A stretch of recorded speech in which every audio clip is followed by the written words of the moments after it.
미국의 저술가이며 세일즈맨이고 또 동기부여 강사인 지그 지글러가 그런 말을 했습니다. 여러분의 능력이 아니라 여러분의 태도가 여러분의 고도를 결정합니다 라는 말을 했습니다. 여러분의 능력이 아니라 여러분의 태도가 여러분의 고도를, 성공을 결정한다.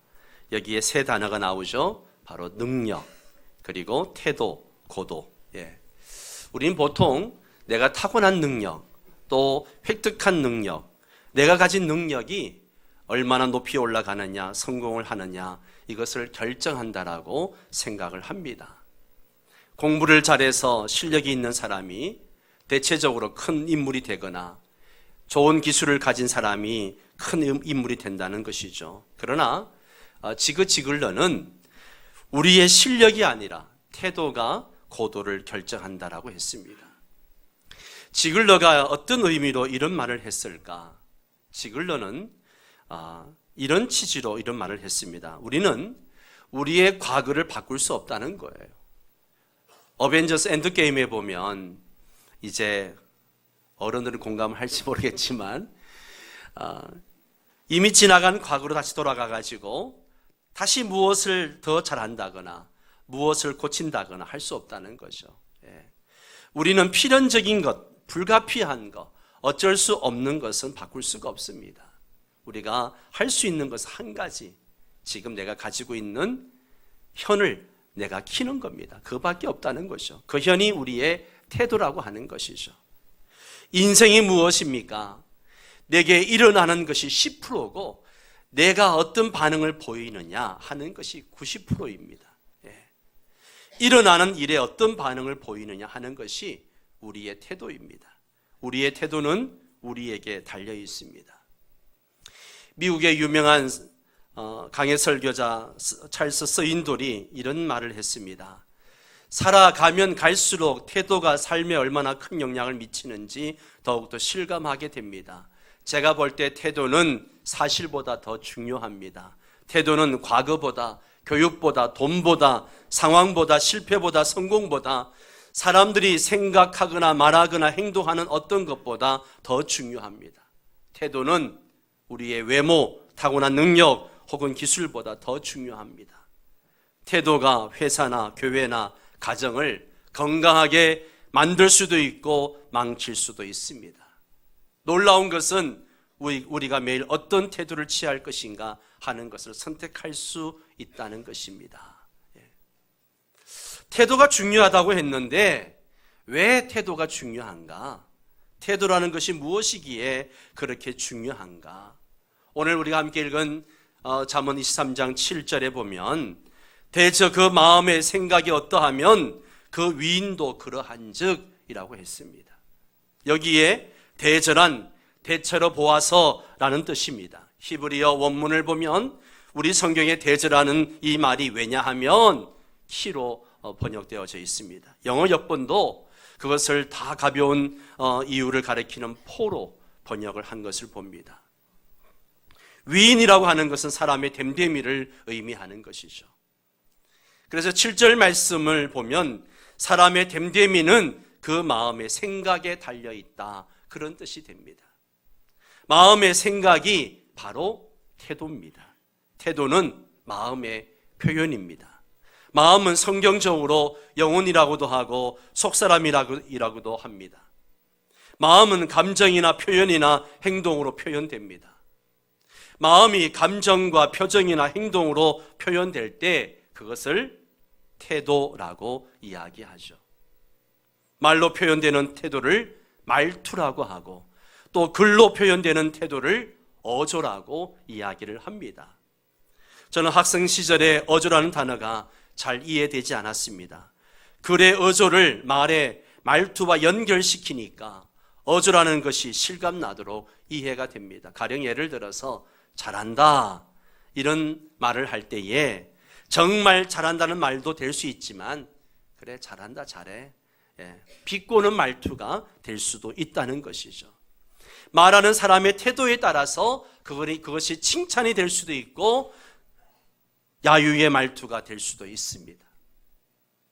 높은 사람이 낮은 사람을 무시하면서 말할 때 그것은 고압적인 말투가 될 수 있습니다. 고압적인 말투는 그 마음의 교만과 무시를 보여주는 것이죠. 태도가 마음을 표현하기 때문에 우리는 마음은 볼 수 없지만 태도는 볼 수 있습니다. 우리는 보이지 않는 마음을 보이는 태도를 통해서 어느 정도 파악할 수가 있습니다. 태도는 마음의 표현이기 때문에 태도가 중요하다는 것은 결국 마음이 중요하다는 것입니다. 실력과 기술과 경험이 중요하지만 마음이 더 중요합니다. 요즘은 사람들을 고용할 때 마음을 고용하라 라고 이야기합니다. 마음을 고용하라는 것은 태도가 좋은 사람을 고용하라는 것입니다. 태도가 얼마나 중요한가는 하는 것은 마음과 몸을 비교해 보면 잘 알 수 있습니다. 마음의 태도가 몸의 자세와 유사하다는 것이죠. 몸의 자세가 얼마나 중요한지를 보면 마음의 태도가 얼마나 중요한지도 알 수가 있습니다. 몸의 자세가 얼마나 중요할까? 몸의 건강이 자세와만 관계된 것은 아니지만 몸의 건강이 자세와 밀접한 관계가 있는 것은 사실입니다. 가정이나 여러분의 학교나 또 직장에서 근무할 때 의자에 앉아있는 자세가 나쁘면요, 요통이나 어깨 걸림에 시달릴 것입니다. 한쪽으로 다리를 꼬아 앉으면 하중이 허리 한쪽에만 실려 요통을 유발합니다. 남자들은 지갑을 뒷주머니에 넣고 다니는데 그렇게 오랫동안 생활하다 보면 한쪽만 이렇게 짓눌려 가지고 골반 편의가 생깁니다. 한쪽 어깨로만 가방을 메면 척추 측만증이 생깁니다. 한쪽 다리로 몸을 지탱하면 연골연화증이 생깁니다. 잠을 잘 때 자세는 척추가 구부러지게 하거나 근육이나 인대 이상을 초래해서 목이나 어깨의 통증을 유발하기도 합니다. 몸의 잘못된 자세를 계속 반복하면 그것이 습관이 됩니다.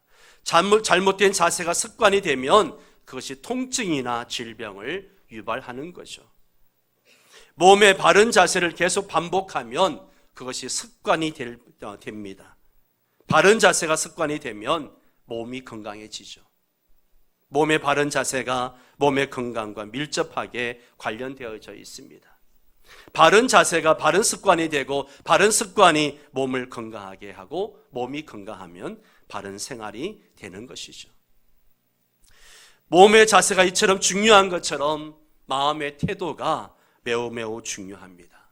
마음에 늘 근심과 걱정이 있으면 항상 표정에 어두운 그늘이 집니다.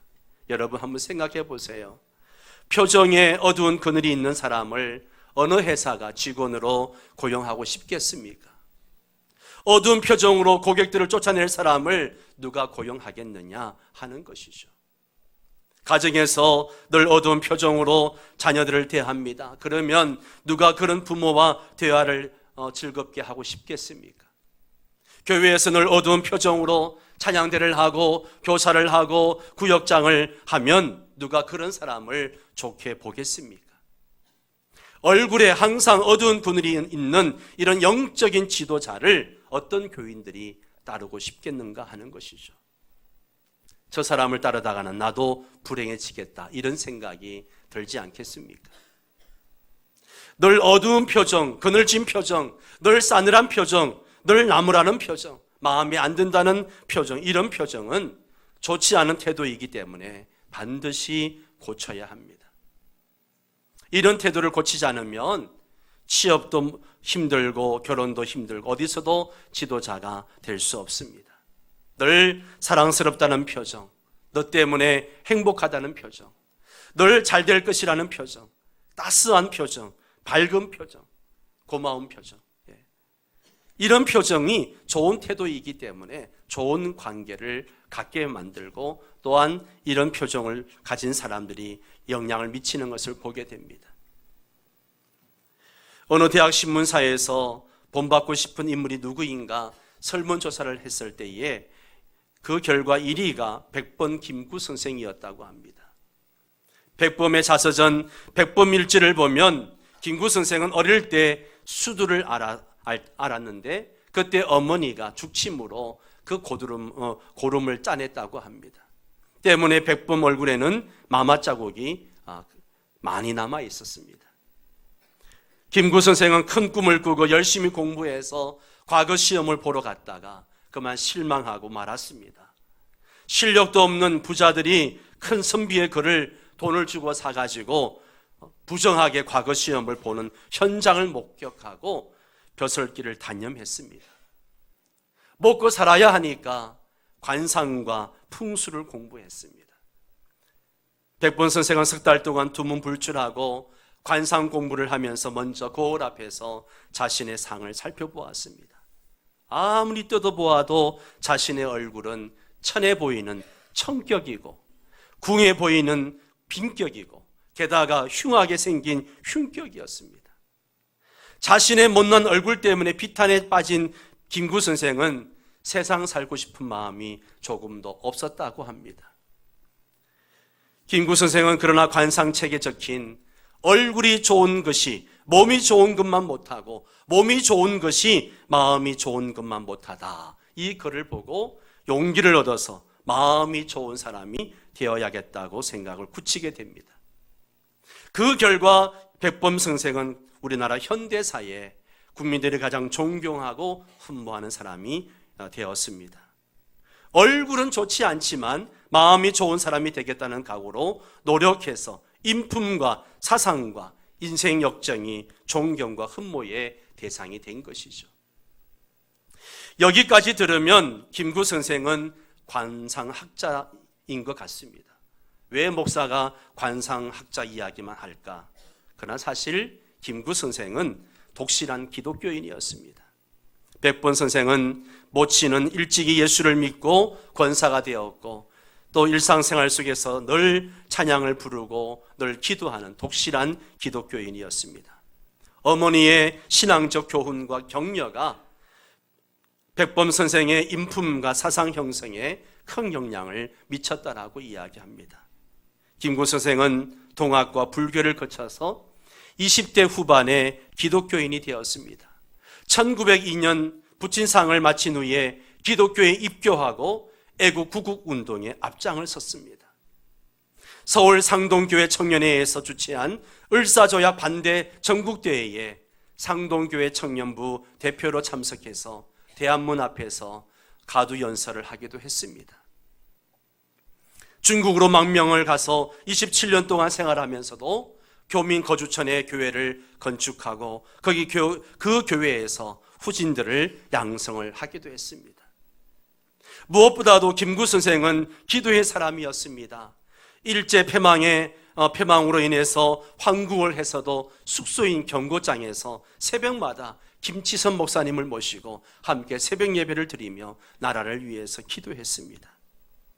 또한 주일 예배를 철저하게 지켰습니다. 1948년 북측 김일성 위원장과 남북 정상회담을 평양에서 했을 때에 주일날 장대제 교회를 찾아가서 예배를 드렸습니다. 김구 선생은 또한 말씀을 사모하는 기독교인이었습니다. 김구 선생은 소천하기 3년 전인 1946년 부활절에 유언과도 같은 글을 남겼습니다. 나는 그리스도인인 고로 거짓이 없는 내 양심을 죽음을 초월하여 나라를 사랑하였다.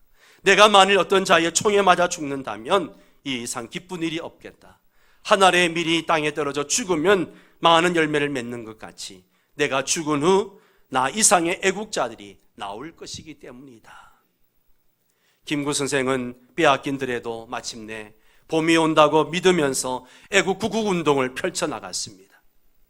한 알의 밀이 땅에 떨어져 많은 열매를 맺는다는 태도로 구국 전선에 앞장서서 싸웠던 것입니다. 마음의 태도를 말할 때에 흔히 긍정적인 태도가 좋다고 말합니다. 일이 잘 되어도 결국 일이 잘못되어도 잘 될 거야 라는 긍정의 태도, 자녀가 말썽을 부려도 기도하니까 언젠가는 잘 될 거야 라고 하는 긍정의 태도, 기도 응답이 없어도 하나님께서 때가 되면 반드시 응답해 주실 거야 라고 하는 긍정의 태도, 기도할 때 도무지 응답이 없을 것 같은 상황, 아무 희망이 없을 것 같은 상황이라도 바랄 수 없는 중에 더욱더 바라는 믿음의 긍정, 이런 긍정의 태도가 중요합니다. 여러분, 인생은 여러분의 태도에 달려 있습니다. 마음의 생각이 어떠하면 그 위인도 그러합니다. 표정이 중요하다고 해가지고 이미지 메이킹을 하자는 이야기가 결코 아닙니다. 물론 자신의 이미지를 긍정, 희망, 온화한 이미지로 바꾸는 것이 중요합니다. 그러나 이미지를 바꾸면서 동시에 더 중요한 것이 여러분의 마음의 태도를 바꾸는 것이 더 중요합니다. 이미지보다 태도를 긍정적으로 바꾸어야 합니다. 인상보다 마음을 긍정적으로 바꾸어야 됩니다. 제가 여기서 말하는 긍정은 자력 긍정이 아닙니다. 내 스스로 노력을 해가지고 수련을 해서 긍정적인 태도를 바꾸는 것을 말하는 것이 아닙니다. 자력 긍정은 역경을 극복하기 위해 독하게 노력해서 이루는 긍정입니다. 하나님을 의지하는 것이 아니라 스스로 자기 마음을 수련해서 이루는 긍정입니다. 이것은 성경이 말하는 긍정이 아닙니다. 믿음이 아닙니다. 제가 말하는 긍정은 믿음의 긍정입니다. 예수 그리스도 안에서 성령의 감동으로 하나님을 믿기 때문에 어떤 상황도 견디는 은혜의 긍정을 말합니다. 내가 주를 의뢰하고 적군을 향해 달리며 내 하나님을 의지하고 담을 뛰어넘나이다. 시인이 가졌던 그 믿음, 하나님을 사랑하는 자, 곧 그 뜻대로 부르심을 입은 자들에게는 모든 것이 합력하여 선을 이루느니라. 고난 앞에서도 고난 가운데서도 합력하여 선을 이루시는 하나님을 믿는 그 믿음, 내게 능력 주시는 자 안에서 내가 모든 것을 할 수 있느니라. 이렇게 하나님을 의지하고 말씀을 의지하고 어떤 역경도 극복해 나가는 믿음의 긍정, 이것이 가장 중요합니다. 믿음의 긍정이라는 이런 마음의 태도가 인생의 참된 성공을 결정을 합니다. 오늘 잠언 23장 7절에 대저 그 마음의 생각이 어떠하면 그 위인도 그러한적이란 이 말씀이 마음의 태도가 그 사람의 모습을 결정한다는 이야기입니다.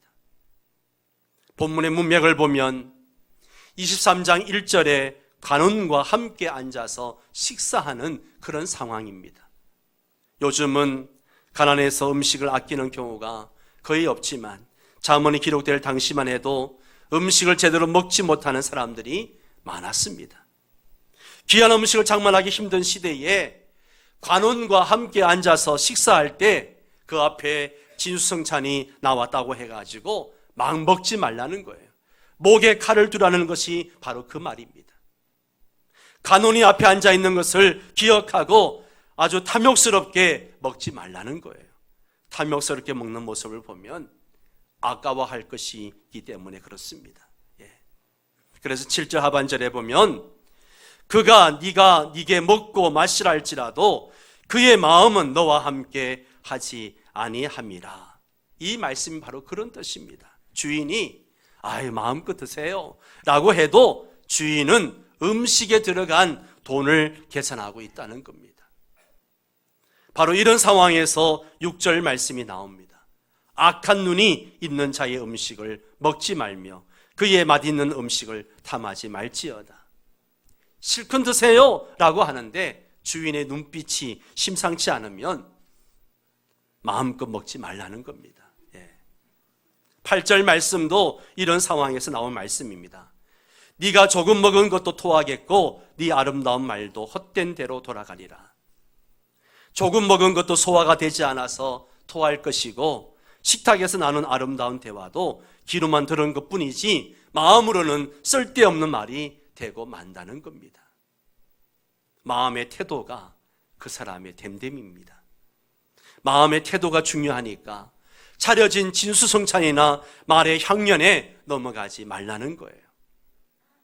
마음의 태도를 살피면서 말하고 행동하고 처신하라는 겁니다. 마음의 태도가 이렇게 중요하니까 마음의 태도를 바르게 가져야 하고 바르게 파악해야 한다는 것입니다. 태도가 고도를 결정한다는 것입니다. 여러분의 인생은 여러분의 태도에 달려 있습니다. 마음의 생각이 어떠하면 그 위인도 그러합니다. 저는 제 자신을 돌아보면 늘 부족한 사람이라고 생각을 합니다. 하나님이 주신 것에 비해서 하나님께 충성한 것은 부족해서 언제나 죄송하고 부끄러울 때가 많습니다. 저는 실력이나 능력이나 학벌이 뛰어난 사람도 아닙니다. 그러함에도 불구하고 오늘까지 목회할 수 있는 것은 전적으로 하나님의 은혜임을 솔직하게 고백합니다. 그래서 매일 새벽마다 구하는 것이 하나님의 은혜이죠. 저는 제 주변을 둘러보면서 실력이 있다고 다 목회에 성공하고 능력이 있다고 목회를 잘하는 것이 아니라는 것을 깨달았습니다. 실력이 목회의 고도, 성공을 결정하지 못한다면 무엇이 목회의 고도를 결정할까요? 어떤 모임에 갔더니만 얘기를 하다가 혈액형 얘기가 나왔습니다. 목사들의 모든 대화는요, 깔때기 법칙이라고 모든 대화가 목회와 연결되어집니다. 혈액형 얘기하다가 목회 이야기로 넘어갑니다. 어떤 혈액형은 목회를 잘하고 어떤 혈액형은 목회를 못한다는 이야기를 합니다. O형은 카리스마가 있고 리더십이 있어서 목회를 잘하고 A형은 목회를 못한다는 거예요. 소심해가지고. 제가 A형인데 말입니다. 또 한 번은 목사님들이 모여가지고 이야기를 하다가 어느 지역은 목회가 잘 되고 어느 지역은 목회가 하기 힘들다라고 이야기합니다. 대구에서 올라온 목사님이 대구는 목회자의 무덤이라고 이야기를 합니다. 그만큼 목회하기가 힘들다는 이야기죠. 저는 그런 이야기를 들으면서 안타까운 생각이 들었습니다. 물론 지역마다 특징은 있겠지만 그런 태도를 가지고 목회를 하니 잘 될 리가 있을까? 태생적 목회 한계를 치어놓고 자신을 그 안에 가두는 태도인 것이죠.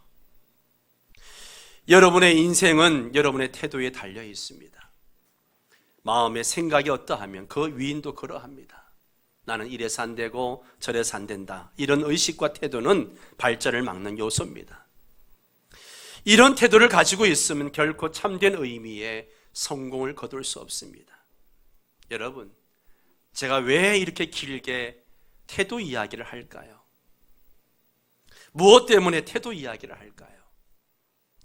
저는 지난 교회 설립 주일을 맞아서 우리 교회가 앞으로 복음으로 사람을 살리고 키우고 고치는 생명사역에 더 집중해야 된다라고 말씀을 드렸습니다.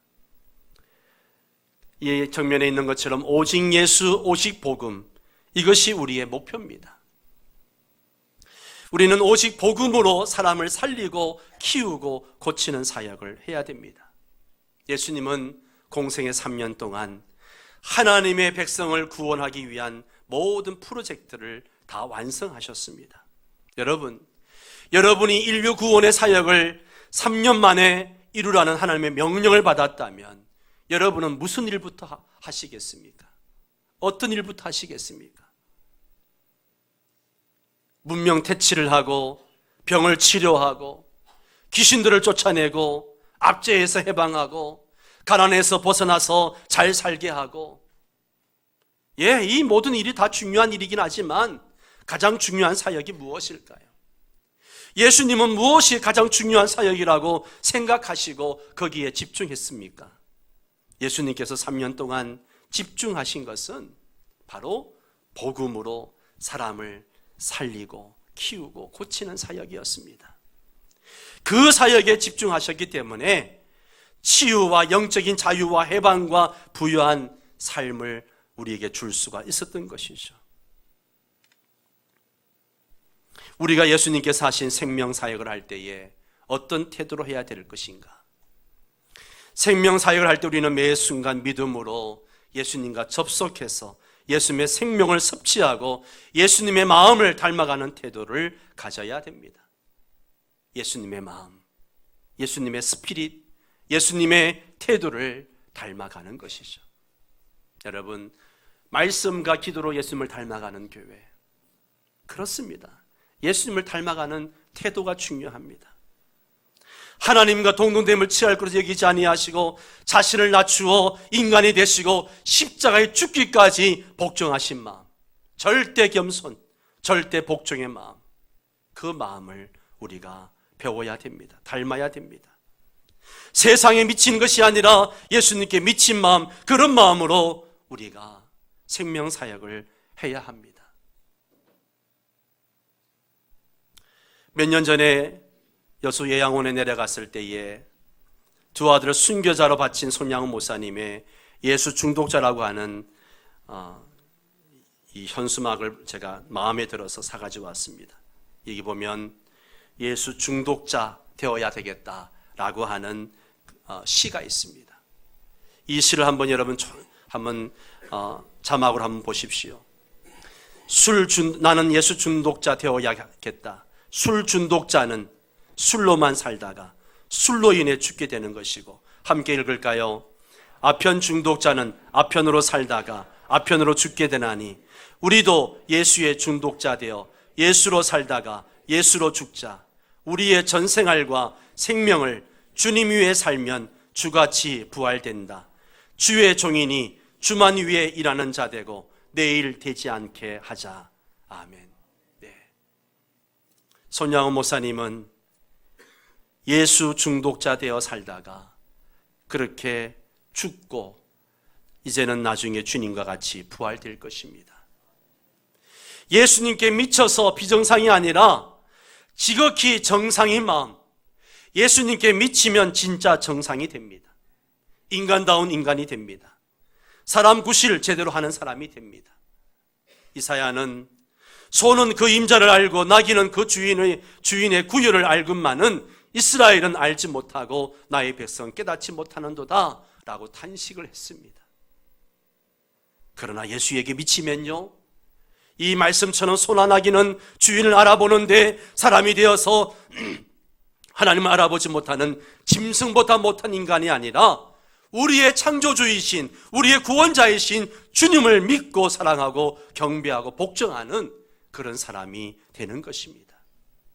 사도 요한은 자기 땅에 오매 자기 백성이 영접하지 아니하였으나 영접하는 자, 곧 그 이름을 믿는 자들에게는 하나님의 자녀가 되는 권세를 주셨다라고 말했습니다. 예수에게 미치면 하나님의 자녀다운 자녀가 됩니다. 예수에 미치면 비정상이 되지만, 세상에 미치면 비정상이 되지만 예수에게 미치면 정상이 되는 거예요. 예수님께 미치면 모든 것이 정상이 됩니다. 예수님께 미치면 인생 전체가 정상이 되고 회복이 됩니다. 예수님께 미치면 성령의 열매, 인생의 열매, 사랑의 열매를 맺게 됩니다. 사랑하는 성도 여러분, 태도가 고도를 결정합니다. 여러분 어떤 태도를 가지고 계십니까? 여러분 어떤 태도로 지금 살아가고 있습니까? 어떤 태도로 신앙생활을 하고 있습니까? 어떤 태도로 교회를 섬기고 있습니까? 부정적인 태도입니까?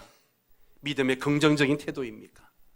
복음으로 사람을 살리고 키우고 고치는 생명사역을 하는 교회가 되자고 계속 말씀을 드립니다. 여러분, 생명사역에 대해서 어떤 태도, 어떤 생각을 가지고 계십니까? 혹 우리 목사님 또 생명사역 얘기하시네, 그렇게 생각하시지 않습니까? 아이고, 우리 목사님 미천이 또 떨어졌나 보다, 재탕하시네, 그런 생각을 하지 않습니까? 사랑하는 성도 여러분, 태도를 고치시기 바랍니다. 생명사역이 사는 길이요, 생명사역이 내 영혼이 살고 내 가정이 살고 그리고 우리 교회가 살고 이 민족이 사는 길입니다. 복음으로 사람을 살리고 키우고 고치는 사역은 바로 내가 사는 길이고 이 나라가 사는 길입니다. 태도가 고도를 결정합니다. 태도가 인생의 참된 성공을 결정합니다. 우리 모두가 이 바른 태도를 가지고 승리하는 성도 여러분 되시기를 바랍니다. 다 함께 일어나셔서 함께 찬양 드리겠습니다.